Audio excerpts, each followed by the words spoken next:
Survivors of the Shoah Visual History Foundation, December the 3rd, 1996. Survivor Joshua Benanav, Sereni. Interviewer Fred Charatan. Boynton Beach, Florida, USA. Language English. Reel 1.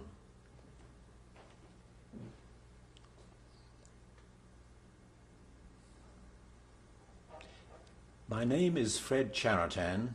Today's date is December the 3rd, 1996.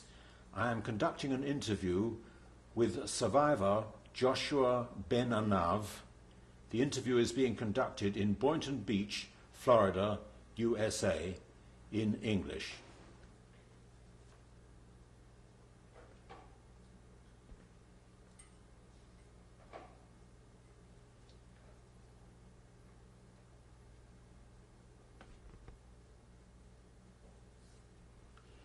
I'd like to start with you saying your name and giving its spelling. The first name is Joshua. The last is Benanav, Benanav. And could you give your name at birth and its spelling? My name at birth was, again, Joshua was the first name. The last name was Sereny, S-Z-E-R-E-N-Y, which means Anav in Hebrew, modest. Did you have any other names? No, I had a middle name, Aryeh, on my birth certificate, but never used it. Any nicknames? No, Josh. Your date of birth? November 18th, 1922. And how old does that make you now? Makes me 74, just a couple of days ago. And can you give the city and country of your birth? Right. I was born in the city Užhorod in Czechoslovakia, which was previously also known as Ungvar, which is presently known as Užhgorod. Presently is part of the Ukraine. I'd like to have you now talk about your family life and how you grew up before the war. My parents were both Zionists. Zionism brought them together through the war. They were corresponding through a cousin. They did not meet until after the war. At war ends, they met, got married, and planned to emigrate to Palestine. Other Zionist leaders persuade them not to stay, to educate a Zionist generation who would be interested to move to Palestine. My father founded a Zionist newspaper in Hungarian language, since that was the language that the people spoke in the area. The name of the newspaper was Židov Néplap, which means Jewish folk's voice. It survived until the day the Hungarians occupied our region, which was in 1938, September. My father also founded the first Jewish scout troop in Europe under the name Shomer Kadima. And in 1922, he was a co-founder of Hebrew schools throughout the region. In the beginning, 7 elementary schools in various cities, including in Užhorod, and 1 high school in neighboring city of Mukachevo. In 1932, Užhorod got its own Hebrew high school. I entered school in 1928, graduated from elementary school in 1932, and entered into high school, which was known gymnasium, which was to be an 8-year school. What was it like, though, living at home? Okay, in my parents' home, we were considered, of course, middle class.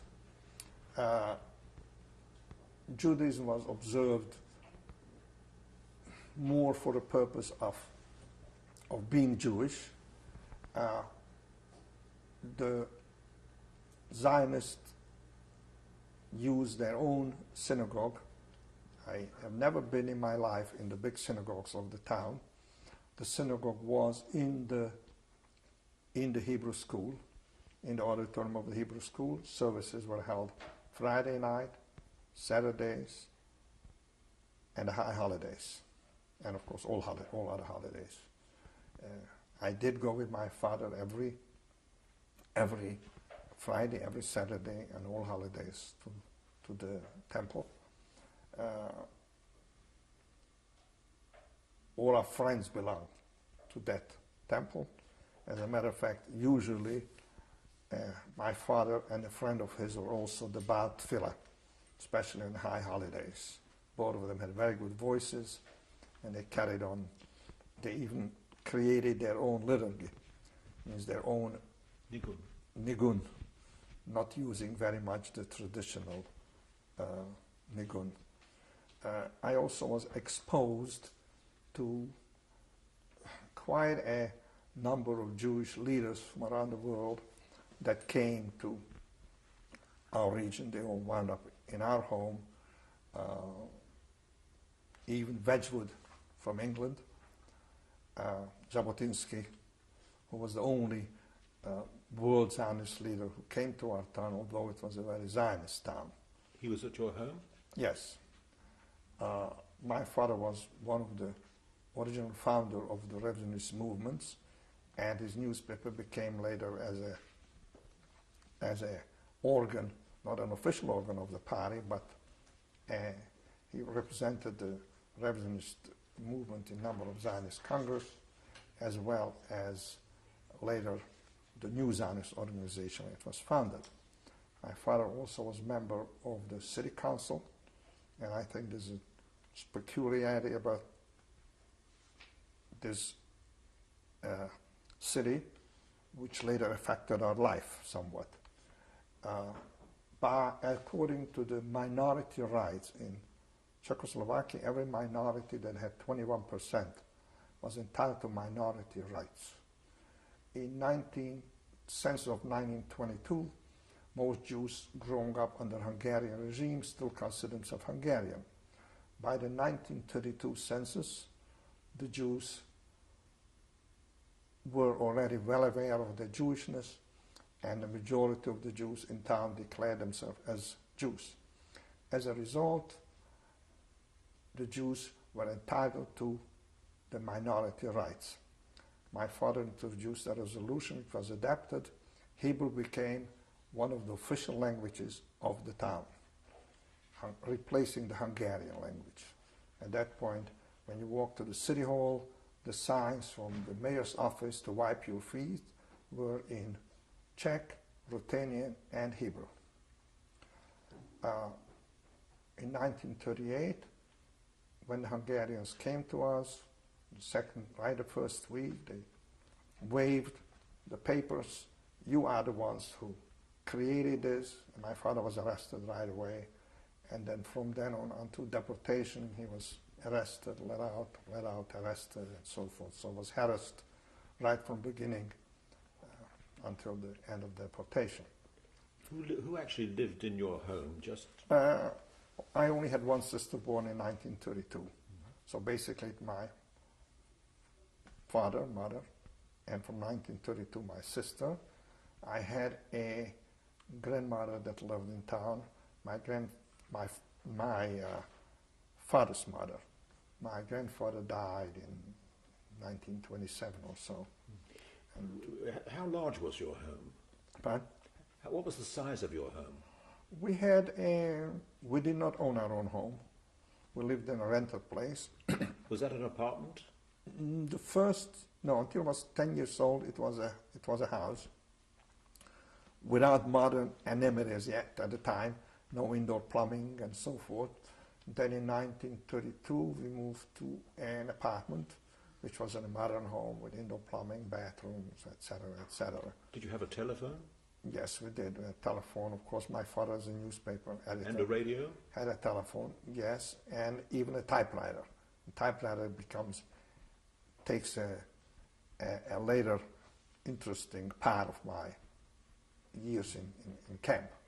because typewriter was very rare, basically, and I was pretty mechanical, so I knew how to dabble with the typewriter also.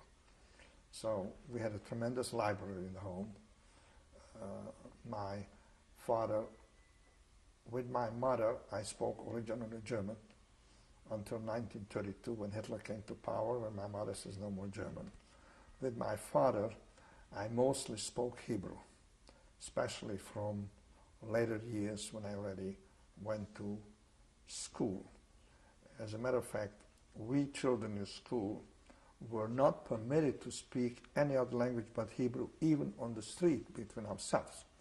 When anybody caught us not speaking Hebrew on the street, anybody from the school board or so forth were punished in school because of that.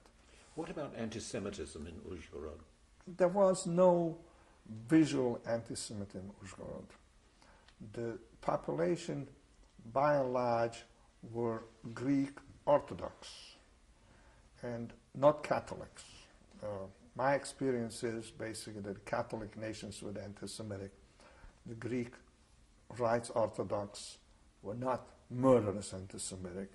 As a matter of fact, when the war started and the school was requisitions for military use, etc., it was the Greek Catholic Church that gave us accommodation, whereas the Jewish community would not give us accommodation, objecting to Hebrew schools, Zionist Hebrew schools.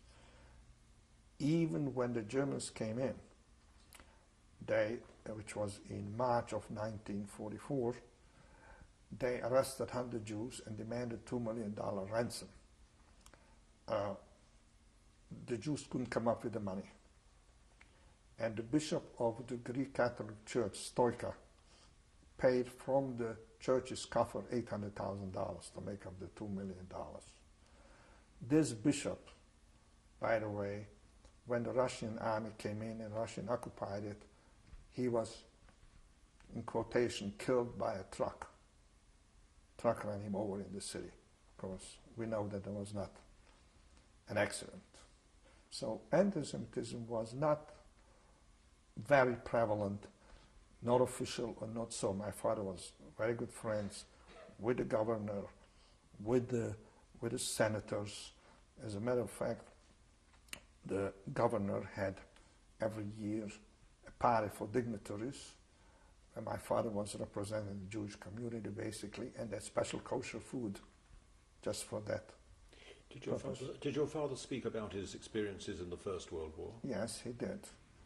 My father entered the World War as a correspondent, as a volunteer, a correspondent from the Swiss paper Aze am Abend. In this first unit where he came, when they asked for nationality, he declared himself Jewish, to which they answered, there is no such nationality. You can be Hungarian, German, Slovak, but there's no such thing as Jewish. So my father said, I'm nothing. In the same unit, there was one of his buddies was a communist. One day he says to my father, I am writing a letter to a cousin of mine who is crazy like you, meaning Zionist. My father added a few words to his letter, and the correspondence developed during the war, and as I mentioned before, they met after the war. My father was an officer in the army, and which army? In the Austro-Hungarian army, and he got the highest decoration. He got German Iron Cross plus 2 high decorations, which were actually made him exempt even to deportation. But because of his political background, he did not hold, and he was deported.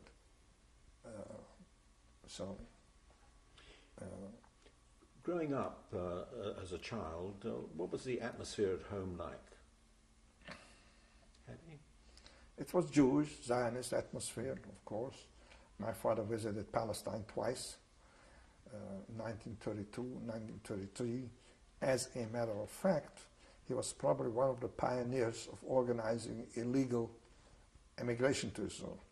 In each time he took with him a group of Jews who then stayed there and didn't return. He himself could not, because the only way the British gave him a visa, that he had to put up a big bond securing that he would return, and they wouldn't give a visa to take his wife with him and so forth. Did your father consider emigrating to Palestine? Yes, he did. He considered, with the family? He considered emigrating to Palestine. Unfortunately, already on the very beginning when the war broke out, he was a revisionist, and the Zionist leaders told him, being a revisionist does not entitle you to a certificate to Palestine. Later they relented, but that's already another story, part of it. How did your family experience the approach of the war and the outbreak of the war? Okay. As soon, of course, the Hungarians had a history of anti-Semitism, official anti-Semitism. Before ever Hitler came to power, Hungary already had in 1922 anti-Jewish laws, actually written anti-Jewish laws. So after Munich, when it was decreed that our sections will become part of Hungary, my father pretty well felt what to expect, although not a Holocaust, but heavy discrimination against the Jews. And he lost his the newspaper was closed down right away. He also was part owner to a large printing press operation. When was the newspaper closed down? 1938 September, the day the Hungarians marched in. He also was part owner of a large printing operation, which he also had to give up to sell for a pittance because pressure from the government, from the Hungarian authorities against him and so forth. So, how did your family manage to survive, economically? After the occupation, after he lost his source of living. He lost his source of living. He sold his interest in the plant, for which he got some money.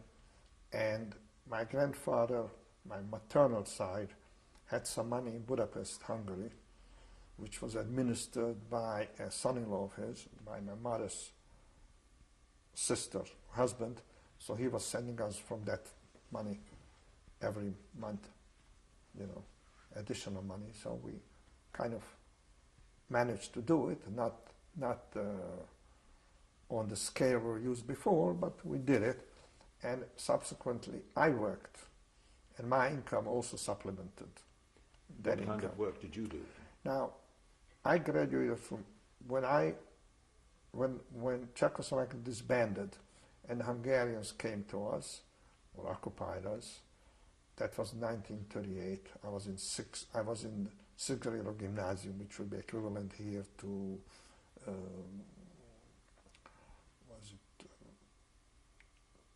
equivalent here to 10th grade of high school.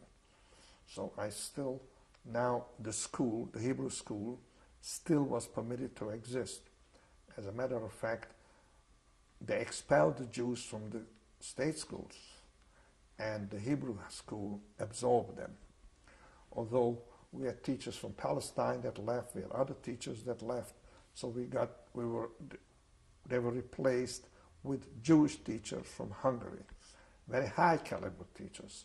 Since the teachers could not teach in state schools, all of them had PhDs in their various fields. And so we got an extremely good education in this school. I graduated in 1941 from the school. The school still operated, still existed. Actually, it existed from 1943. 1941, I graduated. By then, college, of course, was closed for Jews, and the authorities, not completely succumbing yet to German laws or German pressure, claimed, why do Jews always want to go to universities? Why don't Jews learn trades? So I did. There was an organization in Hungary, a Jewish organization, pretty much like the ORT, but it was called Jewish Hungarian Society for Agriculture and Trade. I became a student in that thing. I went to trade school. I worked in a cabinet making shop. And because I had a high school graduation, all I had to do is 2 years in this work. In order to be permitted to work, had to pass an exam at the guild, Cabinet Makers Guild. When I took the exam, the number of Jews of us, by then they start to yell, the Jews are taking away the trades from us. And I was the only one that passed the exams, not because I was probably better than the others, but because I had a Hungarian name. Szerény was a Hungarian name, so it's kind of, I don't know when they know I'm Jewish, but probably they did, but just for appearance sake, somebody had to be passed. So I passed, and I got my papers, which permitted me to become a journeyman. Apart from the deprivation of your father's, the closing down of your father's newspaper, how did your family's situation change with the Hungarian occupation? Not through my father's, yes, but the general population was not very affected. The general population, yes, they were not permitted, the stores had to be given, so every Jew took a partner, a Gentile, a silent partner, or he became the silent partner. Of course, not my father. My father was arrested a number of times. First time I remember going to visit him in prison, taking food for him. Then he was let out. Then about a year or so later, he was arrested and taken to a concentration camp in Budapest. That was in 1941. My father and sister, they came Friday to pick him up, and he asked them to let him stay over the Shabbat. And he gave his word of honor that he will not leave. They said, okay. So my father told me, look, you can go. You go. And I went to Budapest. My father then on Sunday or Monday, they picked him up. In the meantime, the region that we come from, the general populations were Ruthenians, some Hungarians in the cities. So in order to curry favor with the local population, the vice governor was a Ruthenian, who was a friend of my father.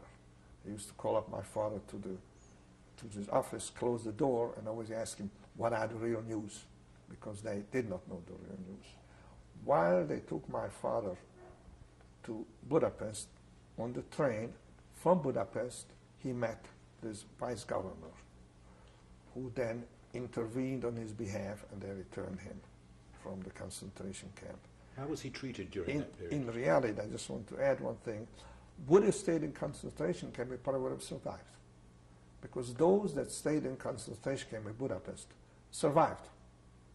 There were no deportation from there, and those survived. So here it is, you don't know what. How was he treated? It wasn't treated anything badly or anything particular. It was no.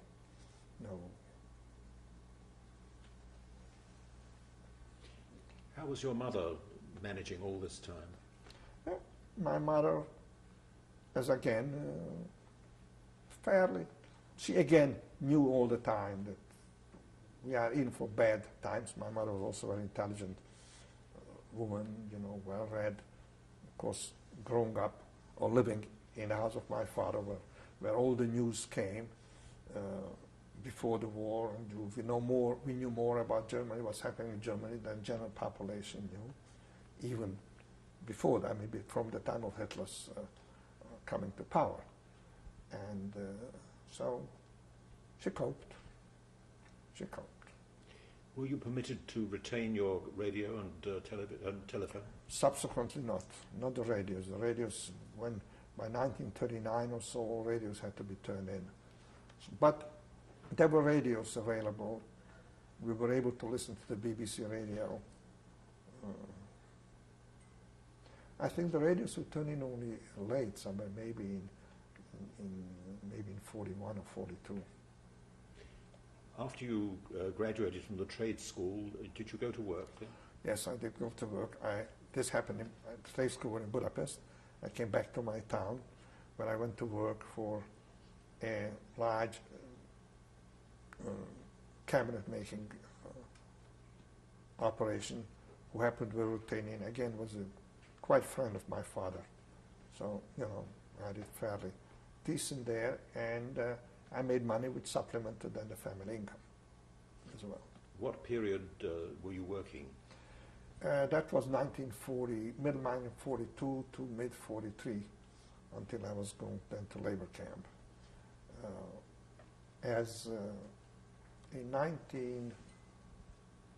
We still talk about pre-war period. So until the time I was in high school,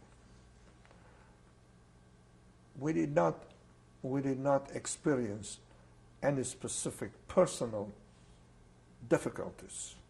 There was an episode, though, in 1941, where the Germans demanded 100,000 Jews. The Hungarians decided we'll give them the Jews of Carpathia. They're not our Jews, they're not Hungarian Jews. They kind of looked at us as foreigners. It started big pressure running here and there. Finally, the Hungarian government relented. They will hand over those that cannot prove that their ancestors lived in the area before 1878. Now we have to scramble to run for proof that the ancestors lived there before 1878, specifically since in those days vital statistic and so was kind of difficult. I just finished. So my father sent me to the village where his father come from. We found two old 91-year-old witnesses who came to the notary and swore out that they knew my great-grandfather who lived there in the town, and so this way we were not deported. Unfortunately, about 20,000 people were deported to Kamenets Podolsk, and that was the first large slaughter of Jews, where they actually for 2 weeks they just were machine guns were slaughtering them. It was in a way worse than Auschwitz, because here the people saw they take out a group, digging trenches, machine gun. They knew next time they're coming. So it wasn't like going arriving to Auschwitz into a gas chamber, not knowing that's a gas chamber, expecting it to be a shower. Here they actually knew what's coming. Very few survived from that place. One person, they thought he's dead, and they didn't cover them up that night. He managed to crawl out at night. One girl from our town, a Hungarian soldier, promised her to save her if she would promise to marry him. She, of course, was hiding from him then after all that happened. And that was, but this should have been a sign for us and for all the people in the area what's coming. Nobody paid too much attention to it. Nobody took it as a sign that where and how we will end.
Survivor Joshua Benanav, Reel 2.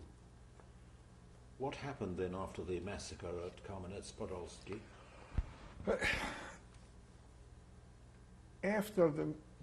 When the Hungarians actually entered the war, which was 1939 or 1940, there was general mobilization. The Jews had to also go, but they were not taken into fighting units, but auxiliary labor units. Mobilization was up to age 50. And the Jews were put into special units under Jewish command. Whoever was a Jewish officer, Jewish non-coms, and so forth. About 6 months later, they were demobilized, and mobilization was only till age of 30 or 35. Not anymore, the Jews were not anymore under Jewish officer, Jewish command, but now regular military command. At those years, when the Hungarians went to the front, to the Russian front, the Jews were taken there as well, and they were mainly used for mine sweeping, but not with mine detectors. They were chased ahead of the advancing army on the mines. Whoever survived, sometimes the Hungarians shot them from the back, sometimes the Russians shot them from the front. And sometimes we were lucky, then the Russians took them as prisoners. Of course, Russians didn't know Jews marching ahead of them. They see an army attack, they shoot it. This went on until 1943, when, after Stalingrad, the Hungarian army suffered a tremendous defeat in the Battle of the Dnieper. 500,000 Hungarian casualties. That's out of a population of 10 million. That's 5% of the total population was annihilated. That time the Hungarians felt that they made a wrong move in entering the war on German side, and they started to look for armistice. The Germans did a very good job in convincing even the Hungarian leadership, even Himmler himself actually, if you know, that all this war is for the Jews. And Mr. Rosenfeld, of course, in order to persuade him to make a peace with them, we have to treat the Jews right. They brought back from the Russian front all the Jews that survived in those units and did not send out units anymore. Matter of fact, they started to treat them pretty decent. 1943, now, my age group was mobilized generally, and the Jews as well. So I had to go to one of these units, which is under army command, part of the military. Your family was still at home? My family was still at home. This was part of the military. You got military officers, you got military non-coms, but you had to perform manual work. The unit that I was in was called Roman 6/1. It means it was the 6th Brigade, Company 1 in the 6th Brigade. There you got an ID book, just like the soldiers, except stamped on it Jew. I went to a camp in Western Hungary near the Balaton called Szent Király Szabadja, where an airport was built. 5,000 people were working there. The unit's company size was about 250 people. The first day upon arrival, the order was everybody has to shave his head. I did not. An 18-year-old, 20-year-old fellow have nice hair. I didn't shave it. In the evening, sergeant comes to the barracks. Actually, were not barracks. There were bunkers in the ground, about 2-foot wall above the ground, and then it was covered, the roof was covered with sod. He asked the person in charge whether everybody shaved his hair. He says, yes, but one fellow there, and he shows it to me. He comes to me, and he asks for my ID book. Now, there's a little story back. When I was 10 years old, I had an ear operation in my town that it was problematic. They took me to Budapest. In Budapest, my newspaper men were kept in pretty high regard there. Whereas most people were in wards, I was put in a semi-private room with a Hungarian general, named Kolbach, Karol Kolbach, who gave me one of his pictures with all his big decorations and saying to my little friend, Joshua Szerény, little Kolbach Karol general. I had this picture among other pictures that you saw, or you will see some. And when he takes it was in that booklet. When he looks at the book, and looks at that picture, he asks, what is that? I says, read it. He reads it. I look at him and says, I have to shave my hair. He says, forget about it. From then on, they never touched me in that camp. Because if I'm a friend of a general, it didn't say which year it happened, the picture when I was 10 years old. So I had a pretty good condition there. I worked partially in office, and partially I was with a maintenance crew taking care of the barracks. We used to take potatoes too, didn't do too much. So in the office, there was a typewriter that broke down. As I said, as we had a typewriter home, I'm pretty handy, I volunteered to fix it. But I said, I need parts for it. So I got a pass to go to the nearest town, which is called Veszprém. I found parts there. I fixed the typewriter, but I did something that next week another part should break down. And this was going on for maybe 2 months like that. I was every week going to town, and I was buying food. I was bringing food to the camp. To do that, this was I didn't go to the highway, but I went through the fields which were being built for the airport. At one time, working in the office, I lifted some passes. I made out a pass for myself to go home. I did go home, was away for 2 weeks. When I came back, the sergeant looks at me and says, I know you weren't here, but he didn't do anything. I was a friend of a general. In March of 1944, when the Hungarians got wind, the Germans got wind of the fact that Hungarians looking for armistice, the German army marched in. And that's when all calamity started. Our camp commander was a pretty decent guy, although I understand that when he was in Ukraine, he was pretty bad. Now, he changed his tune, and he surrounded the camp with soldiers with machine guns, and he says, I'm not going to let in the Germans come into this camp. The Germans never tried to come in, so nothing happened. Subsequently, an order came, our unit was to be transferred.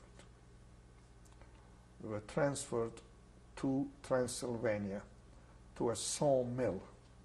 The sawmill originally was owned by the Swiss La Roche company. And it was exactly on the border between Transylvania and Romania. It means the region, when the war broke out, both Romania and Hungary were allies of the Germans. The First World War, after the First War, Romania got all of Transylvania, and now the Germans made them share it. So half of Transylvania was returned to Hungary, and this plant was exactly on the border with all the timber in the Romanian side, so the plant was idle. The German army, Hungarian and German army took over this plant, bringing timber from another region, and setting up the sawmill for an operation to build prefabricated barracks for the German army.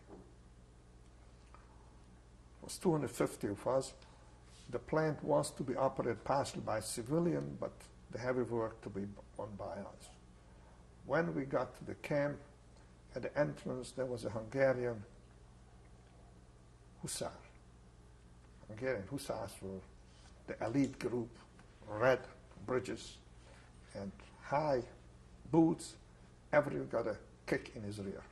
That was the reception, but everybody. Soon after they asked, we need a kitchen. Who can build a barrack for a kitchen? I had some woodworking background. I volunteered. I built a kitchen with some helpers. Subsequently, by the time the kitchen was finished, everybody got his assignment to some work. I myself was not assigned to work. So the civilian manager of the camp asked me to do some woodworking work for him. We set up a shop, and with a helper, I was not under the command of the camp commander. I used to go, this manager was a German Schwab. These Schwabs were actually living there from the time of Maria Theresia, who brought him there to mix the population.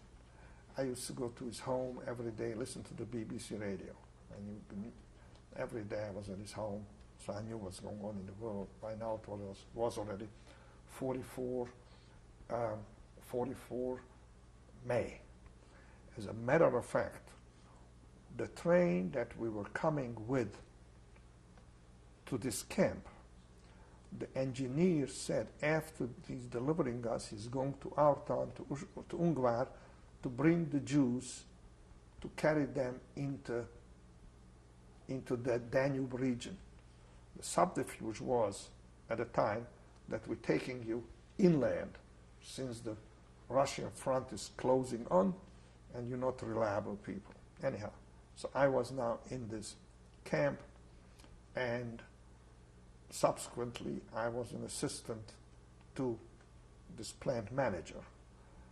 In the meantime, this camp commander, who received us with a kick, started to yell that the Jews, that he's going to get Romanians who were also in labor camps, and they will show how to work.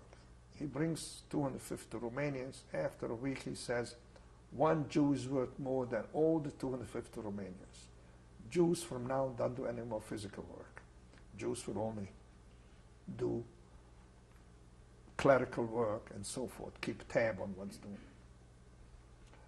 And he instituted food. We got normal food. We got the same food as the army.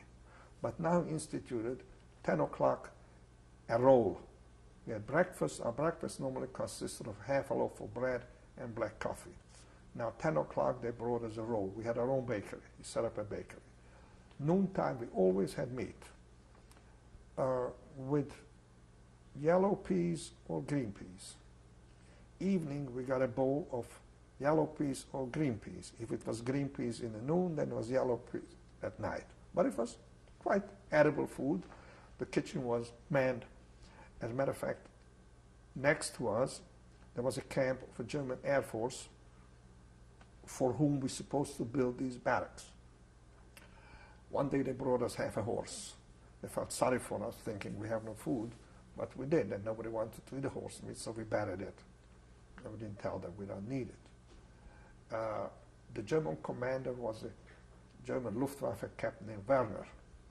They used to tell him, Werner, you lost the war. Why are you getting so excited? He said, I know, so what can I do? Now, we were here building these barrack sections, prefabricated barracks. Next to us, there was a Russian prison camp. They were in charge to unload the glass for the windows. But they were sabotaging. The glass comes in big crates. About a foot before the ground, they just dropped it, and we never got a piece of glass usable. So these barracks were piling up in the place, but never a barrack lost the place because there was no glass for the windows. What was happening among the other Jewish prisoners Now, there? in the meantime, one day, while we in this camp, we were near railroad tracks. We hear cattle car coming, and like cattle in the car, you know, like cattle moving and so forth. We ran out to see it. That was the Jews transporting to Auschwitz from Cluj, Kolozsvár. We saw it because we saw their hands. We didn't know where they go, but we saw them hands out to the there was grates, iron grates on those windows in freight car, cattle car, and we saw them. They were crying for water, but the train just went slowly by. We couldn't do anything for them. So because of now we're already pretty much under German rule. Eichmann is there, or the deportation takes place. But units like us still were not mistreated. There was still, the German army was, some of them it seems were not very happy with the German occupation. Actually, as we know, at a certain point,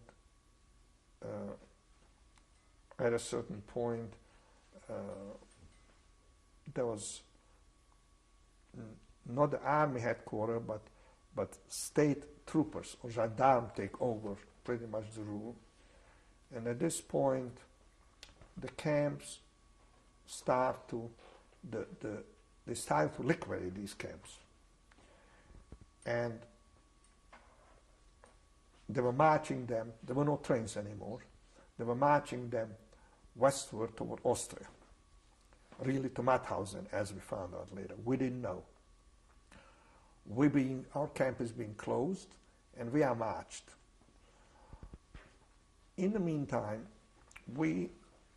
our unit commander was a Hungarian, but the second in command was a Romanian called Retesiano, who was an officer in the Austro-Hungarian army. He came from Cluj, Transylvania, Kolozsvár. He was pretty sympathetic to us. At a certain time, I was convicted to be hung by my hands up. This happened in the camp. They found out that we're buying food for the civilians, and they started investigation. They came interrogation. They interrogated me, and at that point, they started to ask me, what do I do at civilians' home? I'm always going to his house, and my relation to him. So I was very careful not to say something about him. Suddenly one springs on me the question, how much did you pay for the role? And at that moment, I figured I shouldn't say a price that the guy should be accused for backmarketing. So I gave. So now I was caught buying food. I was condemned to be strung up. But this officer came. Normally they used to string you up in the air, which is not a very pleasant thing. Didn't last too long without fainting. But he came now to make sure that my toes touched the ground, because army regulation was that he cannot string you up higher than that. The stringing up was with the arms behind the back? Yeah. They string you up, you know, into a tree or something of the sort. One day, before the first day, before the plant was put into operation, they found that there was a sabotage. Would have the machinery started, the whole plant would have blown up. Next morning, 6 o'clock, they take us out, line us up, and surround us with machine guns. We don't know what's happening. We know what happened the day before. And they're taking us away one by one, alphabetically. You had to stay with your head behind your back, looking up, but you couldn't look down. My name being S. I was one of the last ones. About 1 o'clock by the time my turn came. They take away the person and you don't see them anymore. So you're sitting there hours, pretty tense, wondering what happened. When my turn comes, what they did is they took us to my bed, where I had a footlocker, and they checked the clothing I had, and they took away everything you had. They left you one pair of underwear, one pair of shirt, a spare, one pair of pants, and they made you sign that you're donating these things to people that lost their belongings in air raids. That's all that happened. After that, we worked in the camp, as I told you. Now, comes the day that our camp is dismantled, and we are being marched now and sleeping outside on the fields. The camp commander is always going ahead of us to prepare the next day stopover. And we are left with this Romanian lieutenant and sergeants, corporals, guards. A Romanian forest ranger, Romanian national forest ranger, work for the Hungarians, comes and tells us, don't go because they're taking to kill you. Says, should you escape, the people here will hide you in the villages. We went to the Romanian lieutenant and told him what we heard, and would he help us? He says, look, the guards' ammunition is in metal boxes. I have the key. I'm going to go away to the village. You do what you can do. We laid down midnight, there's 250 of us. We decided to escape. With 50 religious boys, they decided, no, God will take care of them. But on midnight, a friend of mine and I were the first one that just walked away. And slowly, 200 of us just disappeared during the night. The guard had no ammunition, so he couldn't do too much to us. There were 25 boys in our unit from Budapest. We went to the Romanian villages in the mountains. We were in a very mountainous region there. Was there a leader of this group? No. Everybody, and these 25 boys wouldn't go to a Romanian village. They said Romanians are dirty. There was a Slovak village nearby. Again, Maria Theresia, by mixing our populations, that she brought Slovaks way down as the present Yugoslavia. And I said, don't go because Slovaks will hand you out. No, they went there. And next day, the Slovaks brought the army and they took those boys away. By the way, asking was a leadership. In a way, we had on the beginning of the camp, we had a social committee. When home people here, before deportation, the Jewish communities were organizing help into these camps, basically sending clothing and stuff like that. So with the president, I was secretary. So those people that had no clothes from home, we had what to distribute them. But now we went to the Romanian villages. The Romanians gave us their bed to sleep, and they slept on the kitchen on the floor. When 175 in these villages. The army came to look for us, and there they yodel. The mountainous region, they yodel, and we then ran into the woods. We were hiding in the woods, and their women used to bring us food in pails, carrying food, and calling, boys, boys, because would the men come, we would have been afraid it's army coming. And we were staying there for a while until they told us the army has left. Again, went back. This went on for about a month, forth and back, hiding away. What was happening to your family in the meantime? Now just about the time that we came to this camp in Transylvania, that's when the Jews were deported. My father sent me clothing, money, pictures, documents to this camp manager, to this Schwab German camp manager. He gave me all these things. Among them I received, my father sent me he sent me a letter. The letter itself had a lot of significance. In the letter he writes that we are all packed now since according to the Hungarian ordinance, they will take us to an unknown place for unknown destination and reason. He describes how they brought in my grandmother, 86 years old, from a village with her other daughter and so forth, and they are now in the ghetto, and probably so will we be. My mother continues then in her letter, where she writes that we are only permitted one set of clothes on our bodies and one set to take with us, and probably will not need it for too long. My father continues, says, yeah, by the way, if all this can happen, I cannot believe in God, and therefore I'm not saying to you, God be with you. My father continues again, and he writes me some personal matters.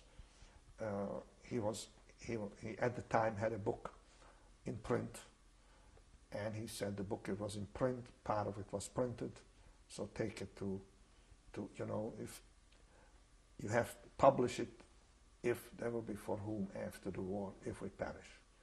He also says in that letter, if all that is over, remember that the great democracies, England and America, are responsible for our death and the death of 5 to 6 million of our Jewish brethren.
Survivor Joshua Benanav, Reel 3.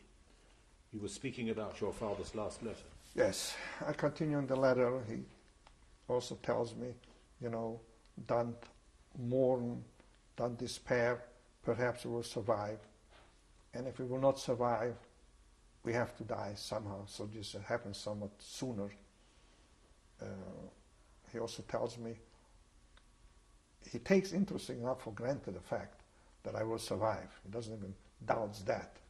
And he says, and you will have to take care of yourself, and you got to live an honest life, remembering our people and sanctifying our memory. My sister adds to the letter, says, my braids were cut. I will not have any more as good life as I had before. We will be in death row, in quotation. And he says, you are lucky because you will live and we will die. Your sister was 12. 12 years old. So, as you see in my father's family, they pretty much knew what's expecting them. It was not so with others. There were instances in the ghetto in our town where somebody paid a Hungarian officer in Budapest to go to the ghetto, bring his family, and they refused to go. They didn't know, they didn't realize where they're going. As a matter of fact, our town was one of the few towns, if there's a famous case of Verba, who escaped from Auschwitz, he comes to Bratislava, and the rabbi sends a letter. This letter comes to our town. The person named Feldman, whose brother was member of the Jurat in Bratislava, gets the letter, he takes it to Jurat to our town, and they forbid him to show to the people, and one of the members of Jurat slaps him. He said, I already showed the letter to the people, to some people. The head of the Judenrat, who was also, before the war, head of the Jewish community, Dr. Laszlo, goes to the neighboring town where the Gestapo headquarters was and says to the head, what is this? You're telling us, stories that you're taking us inland, and look what this letter is. They didn't let him come back. He was deported right from there. He did survive the war. He was a medical doctor. And some people went to lynch him after the war. And he himself felt guilty. He himself felt guilty for what happened. What was happening to you all this time? Now, okay, I was in this labor camp, as I explained to you, and now we're escaping. We're escaping from this camp, and we are in the mountains with the Romanians. Subsequently, we are divided. In the mountains, in the springtime, they take the sheep up to little huts where the shepherds stayed during this whole period. So they took us up to that area, to that region up there, and we were spread out. And they start to spread rumors that Russian partisans are in the mountains. So they didn't come anymore to look for us. And we were there 2 months plus, kept by these Romanian peasants, hidden by them. And this really is an interesting phenomenon. Would their people know what's happening? Would they have tried to escape? Could they have escaped? Would they have been shielded by some people? This shows that some, yes. I'm not saying that all, but there were regions where people would have gave them some refuge. This is not Poland. I don't know, of course, the Romanians basically were anti-Semites, but not enough to kill. When Romania agreed to deport the Jew, the head of the Romanian church, the Bishop of the Romanian church, issued a pastoral letter forbidding the deportation of the Jews, and they were not deported.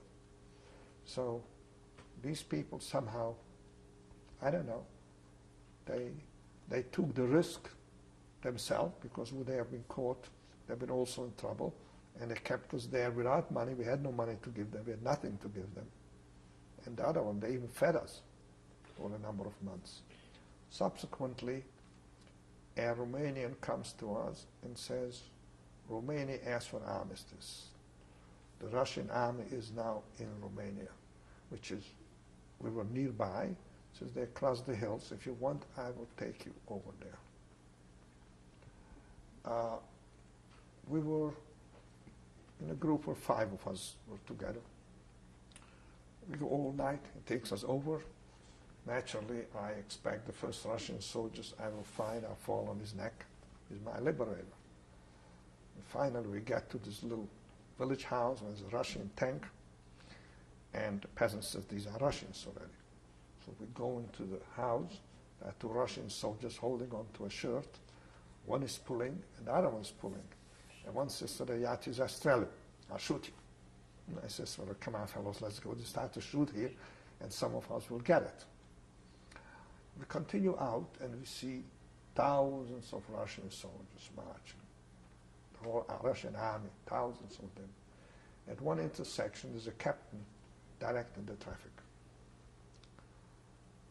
He looks Jewish. We go up to him, we tell him we are Jews. He says, "Я тоже еврей, I'm also a Jew."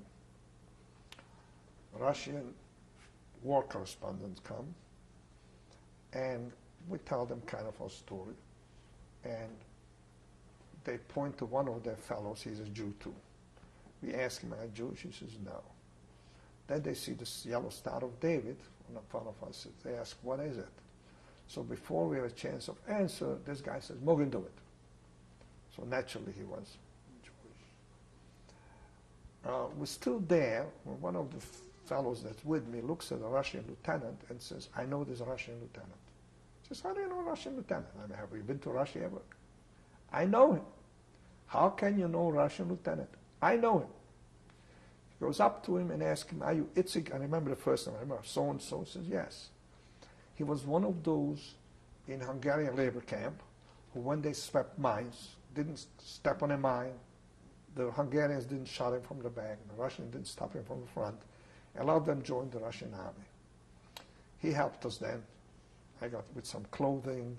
We got into a house where I found a uniform, a summer uniform of a Hungarian officer. So I used that one. The picture I have on the visa, by the way, I'm in that uniform. He helped us with somewhat. And now we get to the city of Arad. That is now part of Transylvania, which was not annexed to Russia. This fellow knew the Russian officer. He says, I went to yeshiva together with him. He was a yeshiva student, and he knew all these tricks. He says, let's go to the synagogue. It's Friday afternoon. We go to the synagogue in Arad. People come for services, and we tell them, you know, 5 of us, refugees from so-and-so, nobody would give us a place to stay. One says, you can come to have dinner with us. So we had dinner. We came back to the temple and slept on the benches. Next morning, we go to the Jewish Community Center. And by then, there were some refugees that came from Bor, Yugoslavia, where there were copper mines. And a couple comes up to me and asks, is anybody here from Ungvar? I says, me. Turns out that this was a sister of our landlord who was also a very good friend of the family. I never knew his sister there. So she then took me to her home and stayed a couple of days. And I still, while we met the Russian officers, soldiers, we told them from Czechoslovakia, they told us that behind them somewhere there's a Czech army coming also. So I decided I'm going to find them. I went to Bucharest. Now this is 1944, September. I got off the train in Bucharest. I'm being 1,000 miles from home, and somebody calls my name. I look at him. He says, don't you recognize me? I says, no. He says to me, we were together in Betar summer camp in 1936. I'm so-and-so, Schoenfeld from Munkac. What are you doing? I says, I don't know. I just arrived now. You tell me what there is to do. He says, you want to go to Palestine? I says, you're crazy. It's war. How can you go to Palestine? No. There is a boat. We'll go. Naturally, I said, yes. Now, through my younger years, home yet, I was member of the Betar Zionist movement. And here there were also Betar. I got in touch with them. In the meantime, again, the Schoenfeld says there is nowhere to stay because Romanian Jews do not help, but there's a little Rebbe, a shtibel of a Hasidic rabbi, on his shul there, people sleep. So I go there, and after one night comes a fellow whom he knew and says, I'm staying in a home of a German woman whose husband is an SS officer somewhere. I'm leaving now. If you want, I'll ask her if she'll let you stay there. So no Jew took me in, but I stayed in a home of a German woman. When turned out that a boat is being organized to go clandestinely to Turkey. When the war broke out, the British relentlessly, showing some good faith, made a deal with the Jewish agency that any Jew that gets to Turkey gets a visa to Palestine. But they pressured the Turks not to issue such visas. He had another family tragedy. The Jewish agency had some emissaries in Turkey who, by hook, by crook, by bribe, managed to squeeze out some visas from time to time. I met with these two emissaries. One was Eri Jabotinsky's son, the other was Klarman. And when I started to talk to them, said, my God. What happened was that they got from a list of people that visas have to be secured for because they're in danger. He says, on top of the list was Bela Sarin, my father. At that time, was before deportation, they decided men are in more danger, men have to be safe first, and they assumed Bela is a woman's name. So they always skipped over his name. Now, this boat, the various Zionist groups got certain allotment on the boat, as well as 600 orphans from Transnistria. The boat was in Constanza. The port is under Russian command, but prior to that yet, while I get to Bucharest, this fellow tells me, if you can prove you're a Czech citizen, there's a Czech community here that will help you financially. I had my papers with me, since I mentioned before my father sent these to me. And these Czechoslovakia and Romania were in good relation before the war. These were business people that stayed there, not Jews, Gentiles. And they gave me a monthly allotment, which was quite a nice money. The Jews joint started to operate. They also gave me money, so I had it, I was quite comfortable. And as a matter of fact, Romanians, the joint would not help to Romanians. They said to that, the Romanians should help, the Romanian Jewish community, which they did not. So we, from our money, shared it yet with them. Specifically, they had to get train tickets to get back to the various towns they were from, so we used to buy them the tickets so they can go home. Now, on this boat, it's a 600-ton boat. It's a barge. 1,100 people squeezed in. The boat had a captain and one mate. I was elected to be in charge of all this group of people. It was not easy. The concept was that a boat has to get to Turkey, where then the British would give us a visa once we are in Turkey.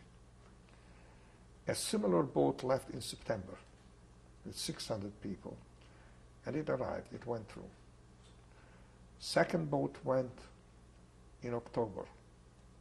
The boat ran on a magnetic mine and sunk with 600 people. Bulgaria, which coast we had to go, was still under German occupation. Now from this boat they removed the metal shielding against the magnetic mines.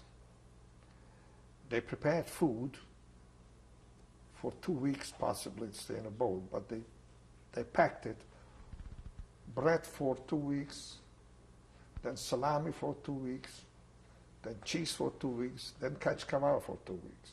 So to get to bread and salami, you had to eat your way through to 2 weeks supply of kachkavar and halva. So anyhow, we put red cross marking on the boat, and men were sitting on the boat, bandaged hat and so forth, just in case German planes come from Bulgaria. It's a Red Cross boat.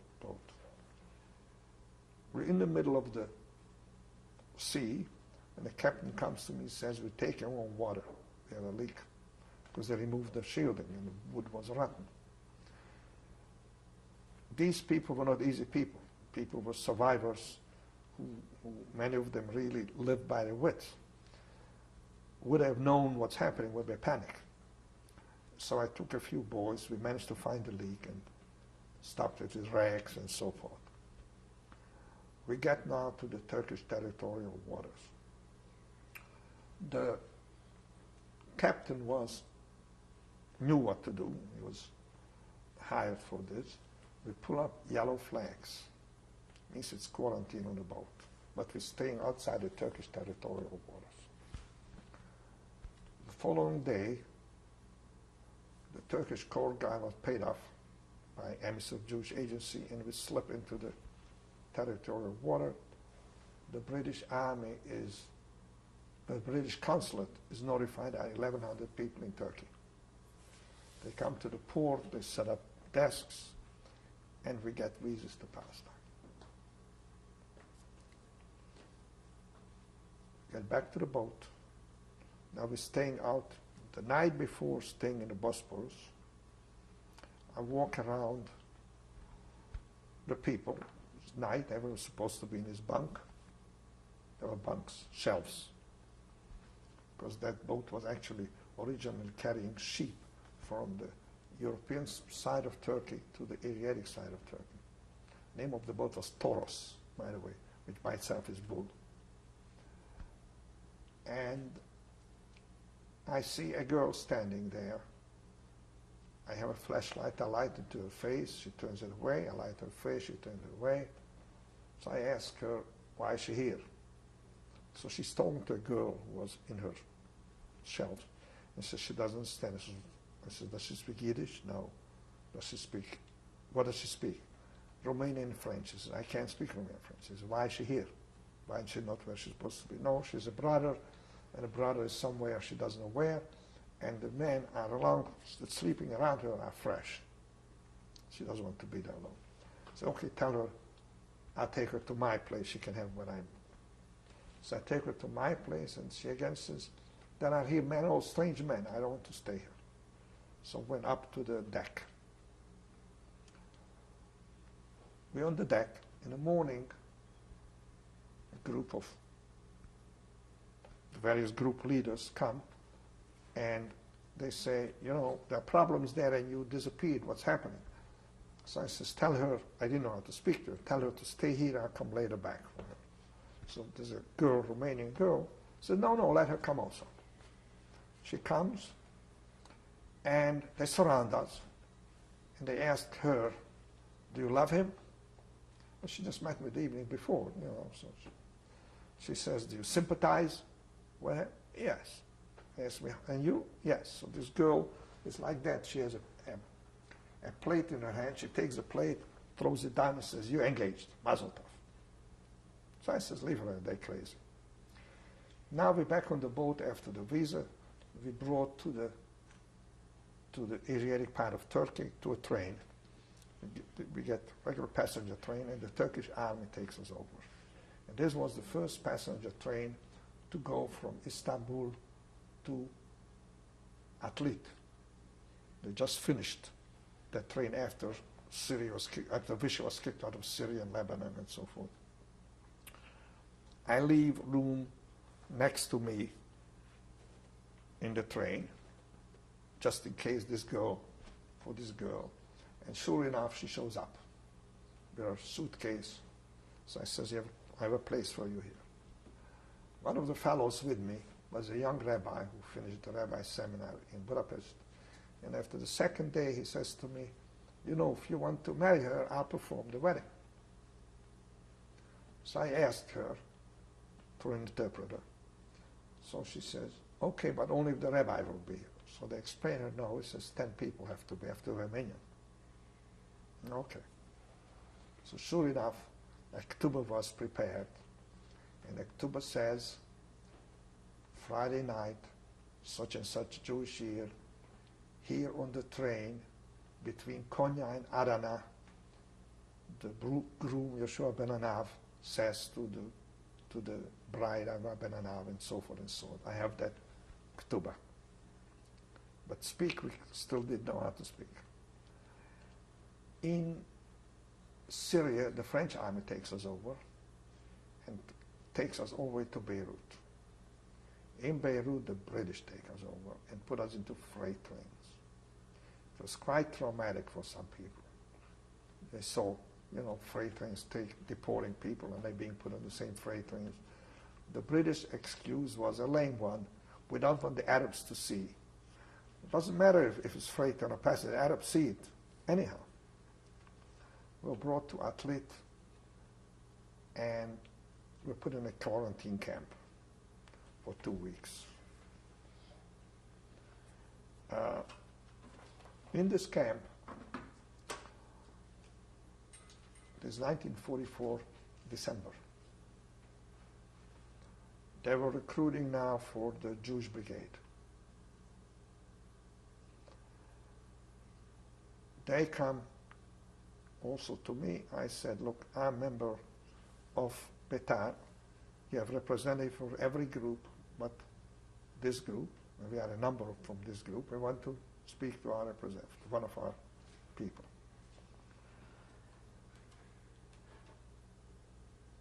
One came, but in the presence of a British CD agent.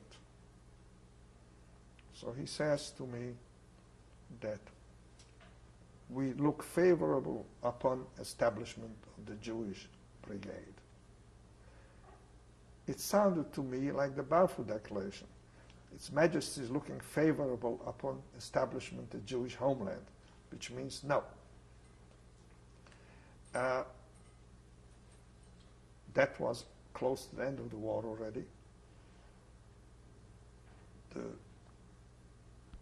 The Irgun Tzvai reactivated its activities because they saw the war is won anyhow, so we do not need any more. The war efforts will win without us too. More important is to make sure the Jews can come in, those that survive, because it was obvious that the British would not let them in. So I realized that joining the brigade at that point was not anymore that important, which I declined them. While I get, so we arrived after 2 weeks, they let us out, and everybody on his own. My father had a number of friends who welcomed me, and various help, but there was nowhere to stay. They did not build any housing since the inception of the war.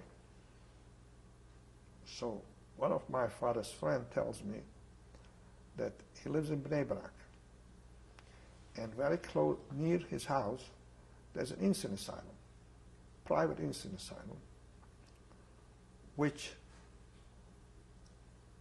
that Friday, the government opened an insane asylum in Bat Yam, and these will be transferred over to that asylum. And it says by Turkish law, which are still in effect, nobody can be evicted from under a roof. So gather some of your people, and when they take out these inmates, you move in. There were a set of 3 buildings. Sure enough, we got together about 100-some people, and we see ambulances come and take these people, and we right away move in. It was a Friday. Their beds were still there, their linen was still there. The whole community comes out to welcome us Friday. Bnei Brak community, of course. I don't know how much was in it. Altruism, how much was in it? So, because in those days the expression Israel, they said you're crazy. They used to say go to Bnei Brak. So they're very happy to get rid of the asylum. Plus they were afraid that another private asylum will open at the same place. So they bring us food, they bring us clothing. They really welcomed us. Comes a Saturday, comes the police. And I was in charge again, and they couldn't do nothing because we were on the roof. They couldn't remove us. Subsequently, some arrangements were made with the owners, with the landlords of those houses. Of course, this was a great thing. Headlines in the newspapers were about it. Even the weekly cartoons. The Haaretz had a cartoon. They show a building and says, new immigrants occupy the nut house. And it says then there, if we would have more nuts, we could absorb more immigrants.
Survivor Joshua Benanav, Reel 4. So now we had where to live for a while anyhow, in an insane asylum. But by then, You and your new wife? me and my new wife, still not speaking very much to each other, but we did. Very shortly thereafter, maybe 2 months thereafter, they started to build housing for soldiers that, veterans from the Jewish brigade, although the war was still on, but some of them came disabled, but they didn't have enough of those, so they made available some of the housing for immigrants. Had to pay a certain amount of money, and after 6 months you decide if you want to buy it. It consisted of duplex houses. There was a little hallway, a bathroom, a kitchen, and one room, but that was already my own house. For work, as I said, my father had various friends there.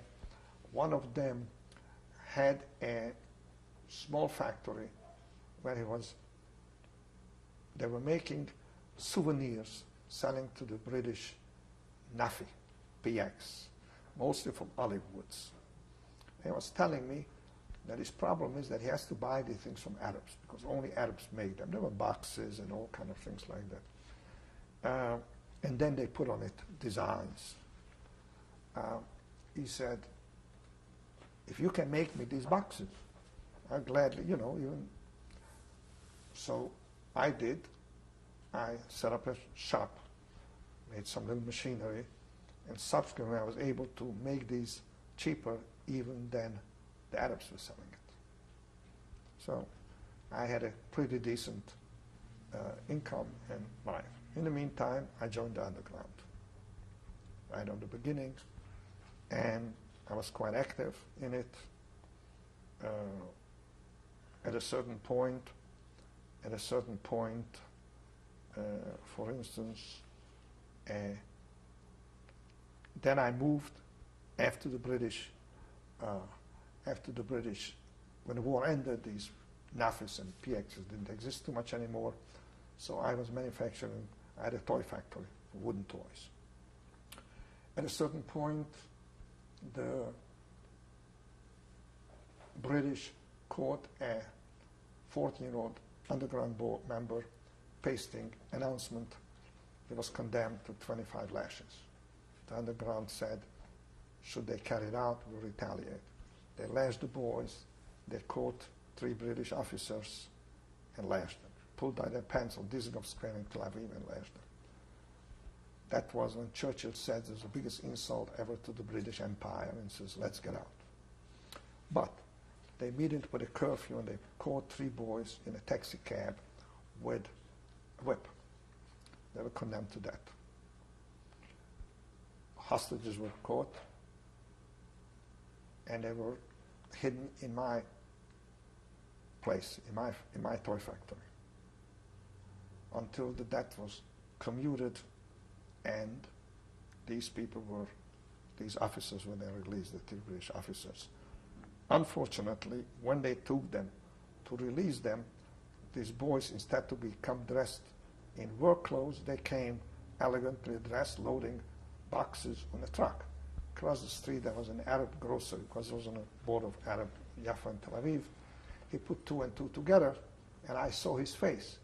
Next day I couldn't come back anymore, because I knew the trouble, of course, from distance. I saw the British military and police surrounding the place, and I never went back there anymore.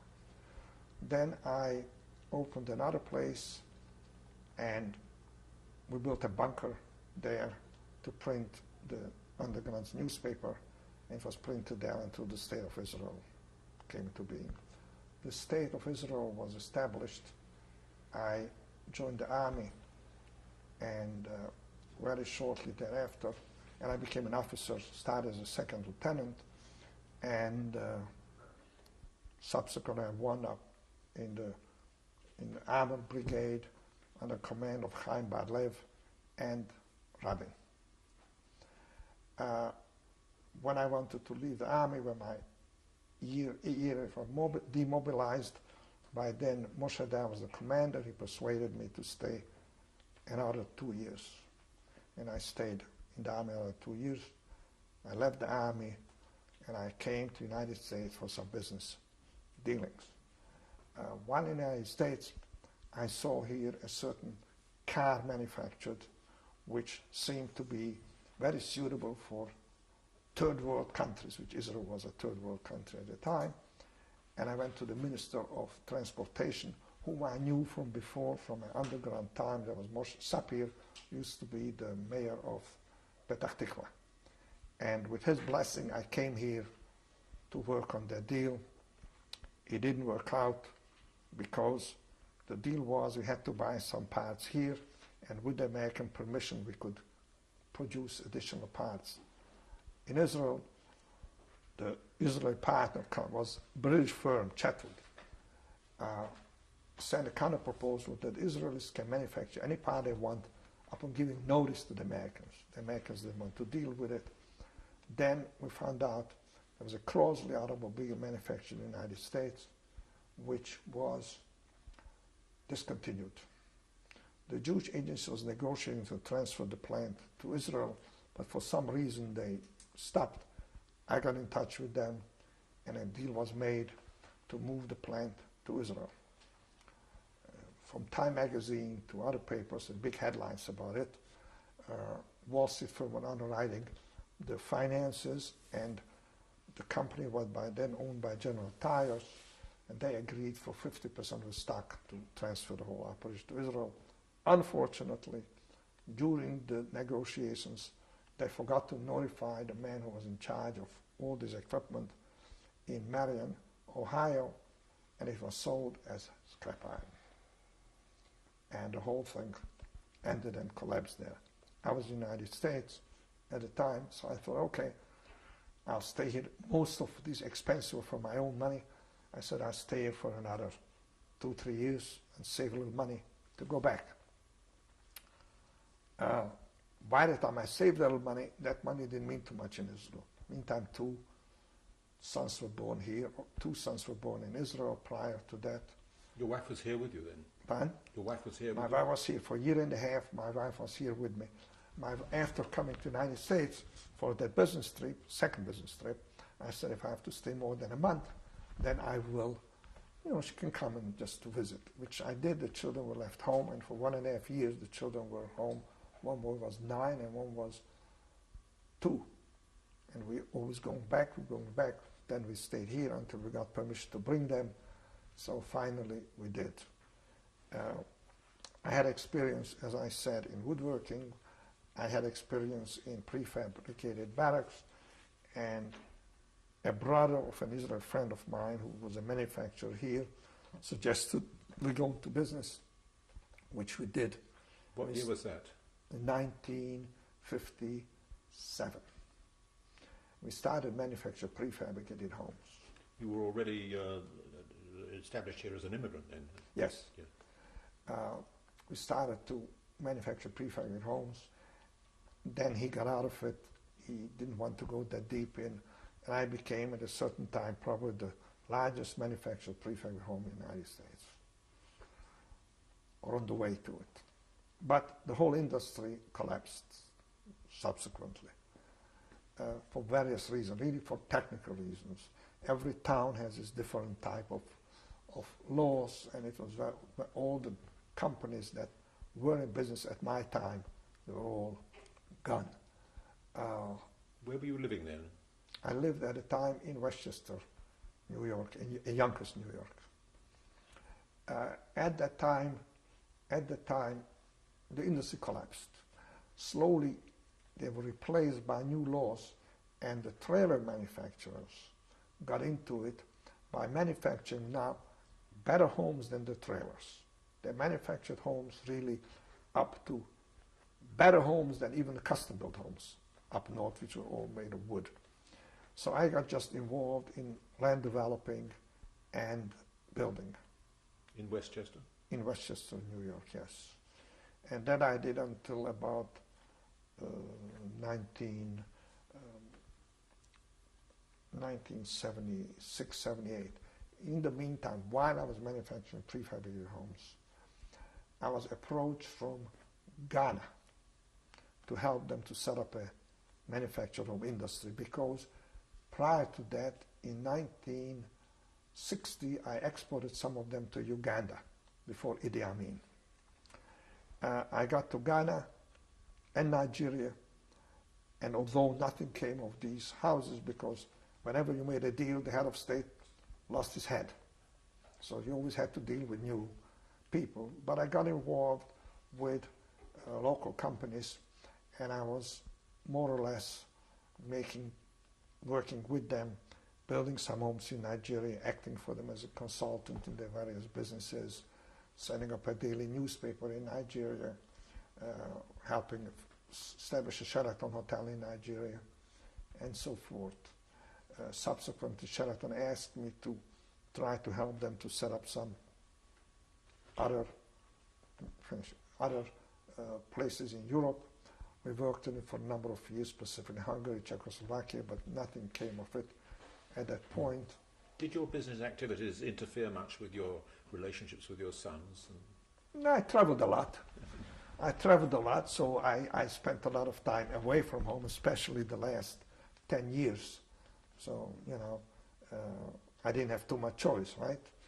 My education stopped somewhere, so I had to proceed the best way I could. Looking back now on your life and your experiences, what kind of message do you feel you want to leave for the world? Never be sure of the future. Make sure that you live with open eye and don't bury your hand in the sand. How do you account for your own survival?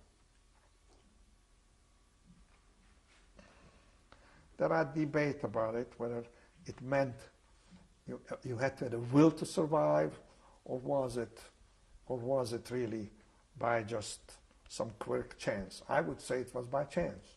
If that forest ranger would have come to us to tell us not to go, but try to run, and if by coincidence our deputy commander would not be a sympathetic man to us, right?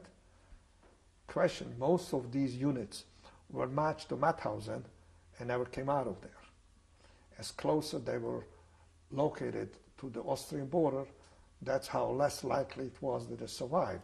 We were on the most eastern part of Hungary, so we had a long way to march from where we were into Mauthausen, so our chances were just better. Maybe. Do you think about the Holocaust and your past a great deal? In what? Do you think about the Holocaust and your own past a great deal? A great deal. As older I get, the more I think about it, it's sometimes difficult for me to comprehend how people that were in the midst of it survived and coped with it, and why we let it happen, and all these things is very, very difficult to. And why did the world let it happen? And why did the Western democracies let it happen? My only explanation is they didn't like Jews.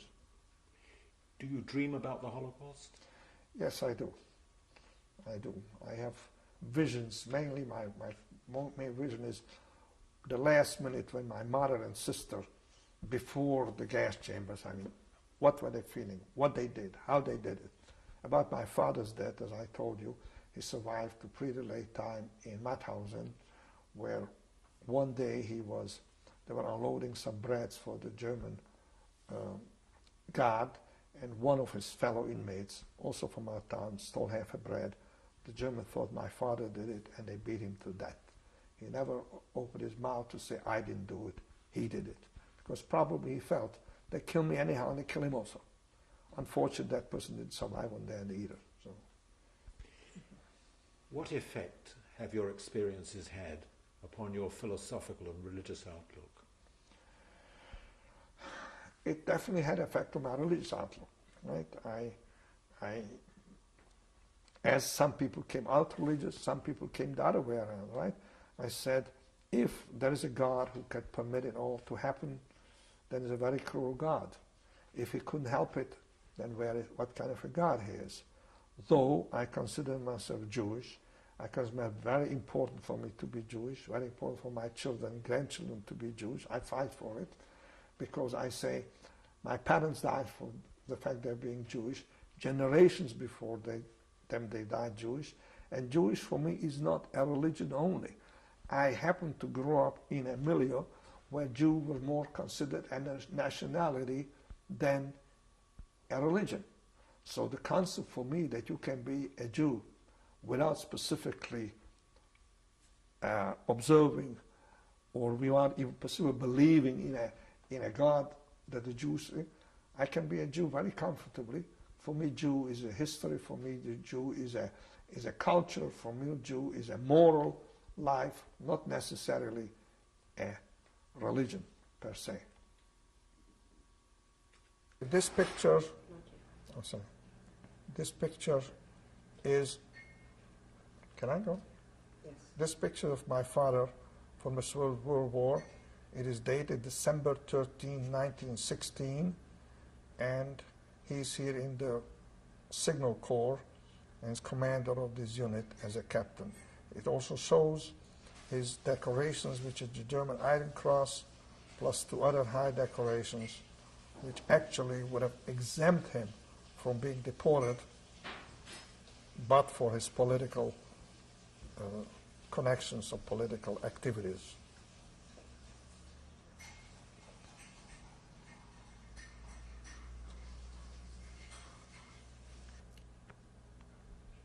This is my father, Bela Sering. Approximately, picture was taken in 1942. Where was it taken? It was taken in our town, Ushorodungvar. This is a picture of my mother, Bertha Sering, also taken in 1942 in Ushorodungvar. This is my sister, Aviva, at the age of 10 in 1942. Picture was taken in Ushorodungvar, and she's still with the braids, and before they took them to ghetto, she writes in the last letter that they cut her braids. This is a picture of myself, Joshua, probably age of 3 or 4, again taken in Ushorodungvar. This is a picture of the Hebrew school I went to in Ushorodungvar, which has in Hebrew letters written Gymnasia Ivrit, and on the right side there is a Hebrew clock with Aleph Bet.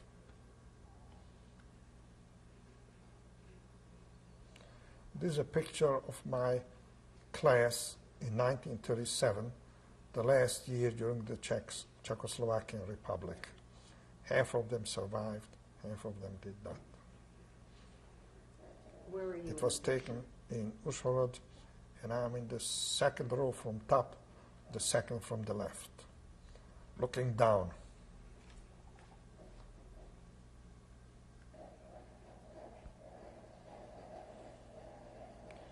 This is the great synagogue in Uzhhorod, presently a concert hall. The tablets from the top were removed and replaced with a harp, and the big Star of David on the front was blocked in with other design. When was the picture taken? Picture was taken about 4 years ago, which were made in 1995, 1992, 93. This is my visa to Palestine, issued on December 13th, 1994, by the British government after I managed to get clandestinely to Turkey.